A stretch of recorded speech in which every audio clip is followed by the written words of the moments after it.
Salut tout le monde, c'est Merton pour un nouvel épisode de Merton fait sa bulle. Alors je sais, il y a des gens qui ont un peu râlé parce que la semaine dernière il n'y avait pas d'épisode, mais ça fait du bien. Alors on a pu faire le pont, la grasse mat, lire des BD, un peu rien branler. Vraiment, c'était cool. Et alors pour fêter ça, j'ai amené un copain cette semaine. Vous le reconnaissez? C'est Tintin. Allez, dis bonjour Tintin. Dis bonjour à la caméra. Il est un peu timide. Bon bah, on va parler BD. Je vais commencer par une BD qui s'appelle L'œil des Doberman, que je n'ai pas, parce que je l'ai prêté à un ami. Et du coup, je vais pas pouvoir faire genre, regardez, c'est joli. Mais c'est pas grave, parce que tout le monde dit que de toute façon, on voit rien quand je montre des BD et qu'il vaut mieux regarder là où il y a les incrustations. Ah, on me fait signe qu'en fait, c'est par là, parce que c'est un peu Bref, c'est pas la question.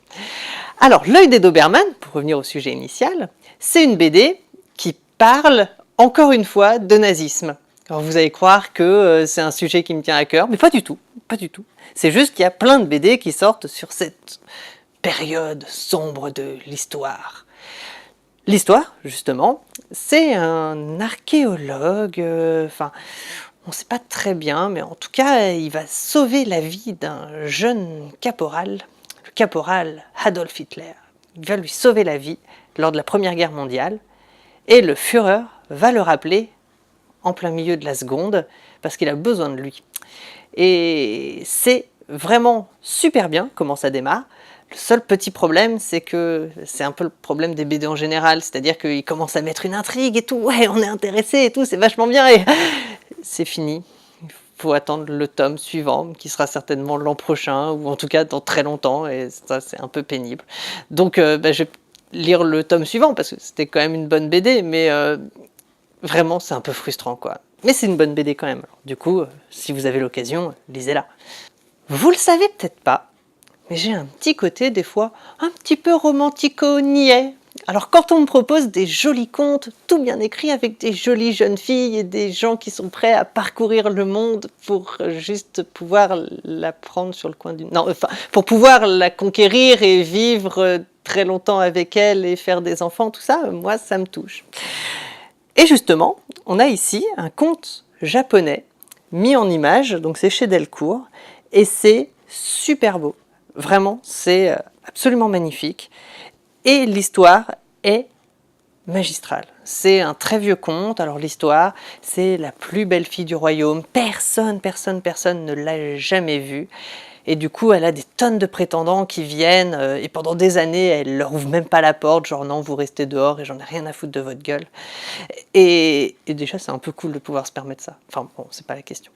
Et en fait, elle va quand même ouvrir sa porte aux trois qui sont restés pendant des années devant sa porte en leur disant « Tiens, va me ramener des trucs complètement bizarre, genre une étoffe qui résiste au feu, genre une branche qui est faite avec des perles et je sais plus, je crois que c'est de l'argent, enfin genre des trucs que tu trouves à la foire fouille évidemment, hein, forcément.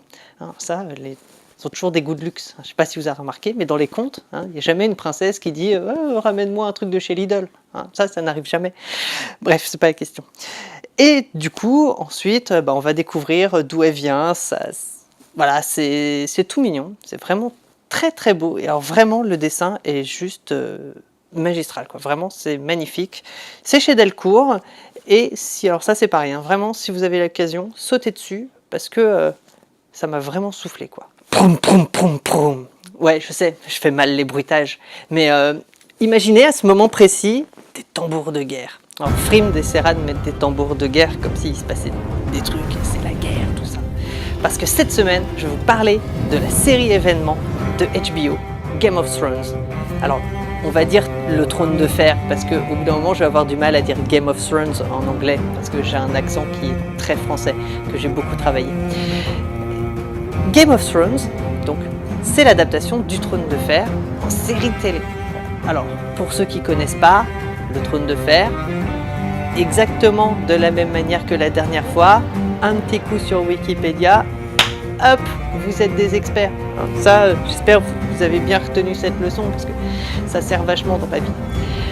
Pour faire simple, Game of Thrones, c'est donc des histoires de château un peu, hein, c'est-à-dire qu'il y a le roi des 7 royaumes, il a ce trône de fer absolument magnifique. Et c'est le bordel. C'est-à-dire que dans leur monde, parce que c'est un monde médiéval fantastique, mais il n'y a pas vraiment de magie. C'est-à-dire que c'est très très médiéval. Et le seul truc fantastique, c'est que l'été peut durer pendant 10 ans, et après, c'est l'hiver. Sauf que quand c'est l'hiver, ils morflent un peu. Hein. Ah non, c'est pas des hivers genre on se les pèle un peu et on met des gants. Non, non, non. Là, il y a des sortes de trucs peu bizarres qui arrivent dans les bois. Et ils font pas trop les malins. Et puis en plus, ça peut durer 5, 10, 15 ans. Personne sait. Alors, du coup, il faut qu'ils se préparent un peu à tout ça. Parce que winter is coming. Ça, il faut un peu l'avoir en tête. Et du coup, alors ça vient juste de sortir aux États-Unis. Il y a eu 7 épisodes de diffusés pour le moment. Ça va sortir bientôt sur Orange Ciné Live ou je sais pas quoi, un truc comme ça chez Orange. Enfin, vous allez sur l'internet, hein, l'internet c'est ça. Et alors là, vraiment, je vous le conseille absolument parce que on en prend plein les yeux. Et grâce à cette série, j'ai envie d'avoir un loup maintenant. Alors si vous connaissez quelqu'un qui vend un loup ou qui en aurait un, genre ah tiens je ne sais pas quoi en faire et qui voudrait me le léguer, ce sera avec grand plaisir. Hein. J'attends les petites annonces. À la semaine prochaine.